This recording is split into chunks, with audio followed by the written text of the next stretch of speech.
বন্ধ করো, আনোয়ার অভিযোগে মিথ্যা কথা বন্ধ করো। দেখো তো ডিলারে আনোয়ার যে ইতিমধ্যে মানে চালের কার্ড বানাইছে, গভর্নমেন্টের চালের কার্ড অ্যাপ্লাই করছে, আপনি তো পয়সা টয়সা দিয়েছেন নাকি? না পয়সা টয়সা দিইনি। আনোয়ারের পয়সা চাইছিল নাকি? না স্যার সন্ত্রাসালী মন্ত্রী কি গোলা?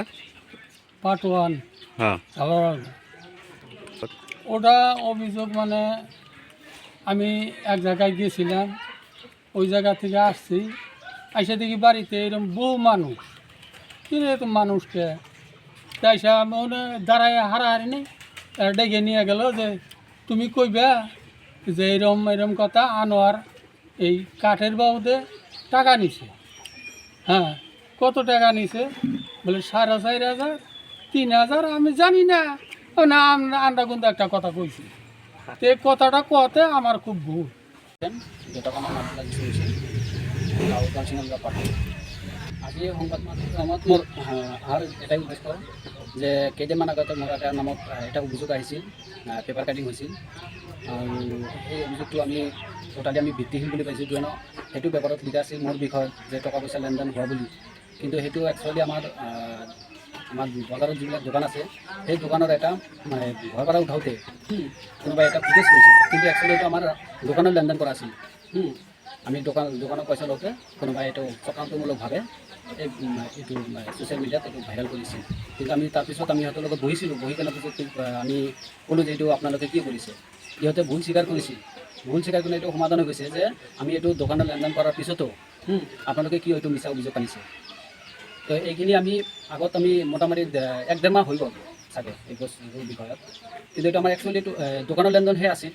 তাৰপিছত যোৱাকালি এটা আমি মোৰ বিষয়ত আৰু এটা মিথ্যা অভিযোগ আমি পালোঁ ছ'চিয়েল মিডিয়াত যে মই টকা লেনদেন ল'লোঁ, ছেম বস্তুটো ৰিপিট কৰিছে, ছেম বস্তুটো ৰিপিট কৰিছে যে মোৰ এইটো ৰেচন কাৰ্ডৰ বিষয়ত টকা লোৱা বুলি, কিন্তু একচুৱেলি সেইটো দোকানৰ আমাৰ লেনদেন আছিল, সেই বিষয়ত টকাটো লোৱা আছিল।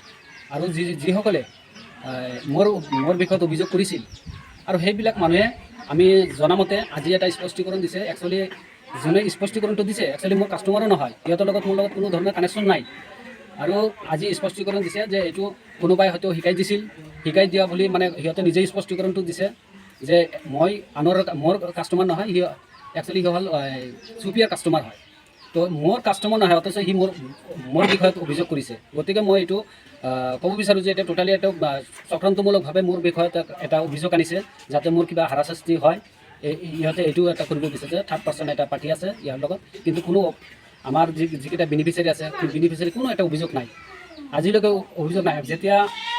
যেতিয়া চাউল লৈ আহোঁ সদায় আমি কাষ্টমাৰক আমি জনাই দি থাকোঁ যে এতিয়া চাউলটো ল'ব লাগে বা কেতিয়া KYC কৰিব লাগে, আমি সদায় আপডেটটো দি থাকোঁ, তো কাষ্টমাৰ অভিযোগ নাই, থাৰ্ড পাৰ্টি কোনোবা এইটো চক্ৰান্তমূলকভাৱে কৰি আছে।